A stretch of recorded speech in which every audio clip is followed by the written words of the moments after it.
ഛത്തീസ്ഗഡിലെ മലയാളി കന്യാസ്ത്രീകളുടെ അറസ്റ്റിൽ പ്രതിഷേധം ശക്തമാകുന്നു. പാർലമെന്റിന് അകത്തും പുറത്തും UDF, LDF അംഗങ്ങൾ പ്രതിഷേധിച്ചു.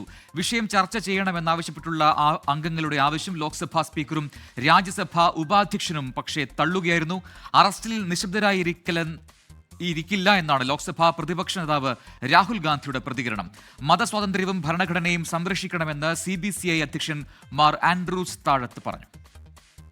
ഈ മതസ്വാതന്ത്ര്യം സംരക്ഷിക്കാൻ ഉത്തരവാദിത്തപ്പെട്ടവര് ബജർദംഗ് പോലെയുള്ള ഇങ്ങനെയുള്ള ഫ്രിഞ്ച് ഗ്രൂപ്പ് എന്ന് പറയില്ലേ, അങ്ങനെ അവരെ നിയന്ത്രിക്കാതിരിക്കുന്നതും ശരിയല്ല. മതസ്വാതന്ത്ര്യം നഷ്ടപ്പെടുന്ന രീതിയിൽ ഛത്തീസ്ഗഡില് ഈ പ്രവർത്തിച്ചത് അത് ഇന്ത്യൻ ഭരണഘടനയ്ക്ക് മതസ്വാതന്ത്ര്യത്തിന് തന്നെയുള്ള ഒരു ഗൗരവമായിട്ടുള്ള തെറ്റാണ്. ക്രിസ്ത്യൻ മതം എന്ന് പറയുന്നത് ഏതാണ്ട് ഒരു വിദേശ മതമായിട്ടാണ് ഇപ്പോഴും നമ്മൾ ഇന്ത്യയിൽ കാണുന്നത്. ബൽറാം നെടുങ്ങാടി ഡൽഹിയിൽ നിന്ന് ചേരുന്നു വിവരങ്ങളുമായി. ബൽറാം, നേരത്തെ അജീഷ് സൂചിപ്പിച്ചതുപോലെ തന്നെ വലിയ പ്രതിഷേധം ഈ വിഷയത്തിൽ എല്ലായിടങ്ങളിൽ നിന്നും ഉയർന്നു വരുന്നുണ്ട്. പ്രത്യേകിച്ചും കേരളത്തിലുള്ള MP-മാർ അത് പാർലമെന്റിൽ അവതരിപ്പിക്കുകയും അത് ചർച്ച ചെയ്യണമെന്ന് ആവശ്യപ്പെടുകയും ചെയ്തു. പക്ഷേ സഭാധ്യക്ഷന്മാർ അത് സമ്മതിച്ചില്ല എന്നതാണ് ഏറ്റവും പ്രധാനപ്പെട്ട ഒരു വസ്തുത. നിലവിൽ എങ്ങനെയാണ് ഈ വിഷയത്തിൽ കേന്ദ്ര സർക്കാരിന്റെ ഒരു ഇടപെടൽ ഉണ്ടാവുന്നത്? അല്ലെങ്കിൽ ഇതിൽ ഇടപെടാൻ അവർ മടിക്കുന്നുണ്ടോ? ഒപ്പം തന്നെ എത്രമാത്രം സമ്മർദ്ദം കേരളത്തിലുള്ള MP-മാരുടെ ഭാഗത്തുനിന്നുണ്ടാകുന്നുണ്ട് ഈ വിഷയത്തിൽ?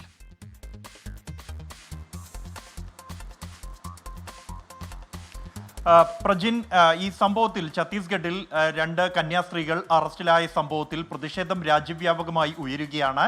പ്രത്യേകിച്ച് ഈ വിഷയത്തിൽ കേരളത്തിൽ നിന്നുള്ള മുഴുവൻ പാർലമെന്റ് അംഗങ്ങൾ, LDF, UDF പാർലമെന്റ് അംഗങ്ങളും വിഷയം ചർച്ച ചെയ്യണമെന്ന് ആവശ്യപ്പെട്ടുകൊണ്ട് ലോക്സഭയിലും രാജ്യസഭയിലും നോട്ടീസുകൾ നൽകിയിരുന്നു. എന്നാൽ ഈ 2 സഭകളിലും നോട്ടീസുകൾ അംഗീകരിച്ചില്ല. ഇന്ന് പാർലമെന്റ് സമ്മേളിക്കുന്നതിന് മുമ്പായി തന്നെ UDF MP-മാരും LDF MP-മാരും പാർലമെന്റിന് പുറത്ത് പ്രത്യേകം പ്രതിഷേധ ധർണ നടത്തി. അതിനുശേഷം സഭ സമ്മേളിച്ച ഘട്ടത്തിൽ തന്നെ ഇരു സഭകളിലും വിഷയം ഉന്നയിച്ചിട്ടുണ്ട്. ലോക്സഭയിൽ ബീഹാറിലെ വോട്ടർ പട്ടിക പരിഷ്കരണം വിഷയം ഉന്നയിച്ചുള്ള പ്രതിഷേധങ്ങളോട് ഒപ്പം തന്നെ ഈ വിഷയത്തിലും മുദ്രാവാക്യങ്ങൾ ഉയർന്നു. തുടർന്ന് ലോക്സഭ തടസ്സപ്പെടുന്ന സാഹചര്യമുണ്ടായി.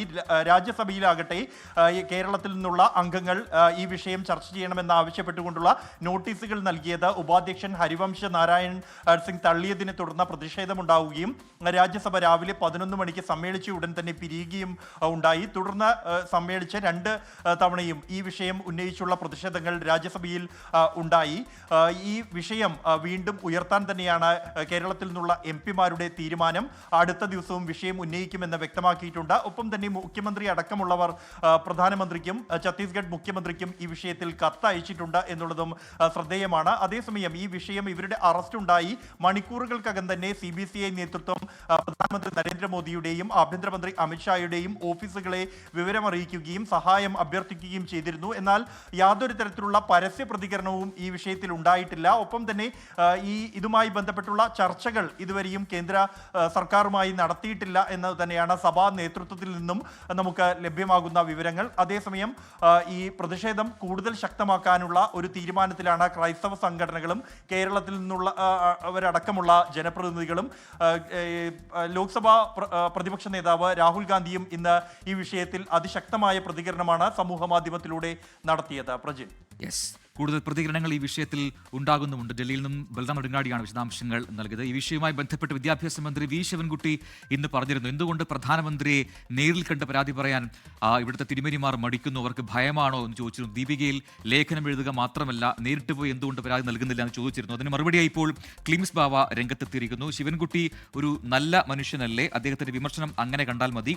ദീപിക ഒരു എഡിറ്റോറിയൽ എഴുതുന്നതാണ്, അത് അരമനയിൽ നിന്നാണോ എന്ന് ചോദിക്കുന്നു. ഒപ്പം തന്നെ അതിനൊരു സംവിധാനമൊക്കെ ഉണ്ട്, അങ്ങനെയൊന്നും സംസാരിക്കരുത്, വിഷയത്തിന്റെ ഗൗരവം നഷ്ടപ്പെടും എന്നൊരു ഓർമ്മപ്പെടുത്തലാണ് ക്ലിംസ് ബാവയുടെ ഭാഗത്തും ഈ വിഷയത്തിൽ V. ശിവൻകുട്ടിക്കുള്ള മറുപടിയായി ഈ മണിക്കൂറിൽ ഉണ്ടായിരിക്കുന്നത്. ലോകത്തെവിടെയായാലും ഏത് സമയത്തും 24 വാർത്തകളും ഓഗ്മെന്റഡ് റിയാലിറ്റി പാക്കേജുകളും എക്സ്പ്ലെയിനറുകളും വിശദമായി കാണാൻ ഞങ്ങളുടെ YouTube ചാനൽ നിങ്ങൾക്ക് സബ്സ്ക്രൈബ് ചെയ്യാം.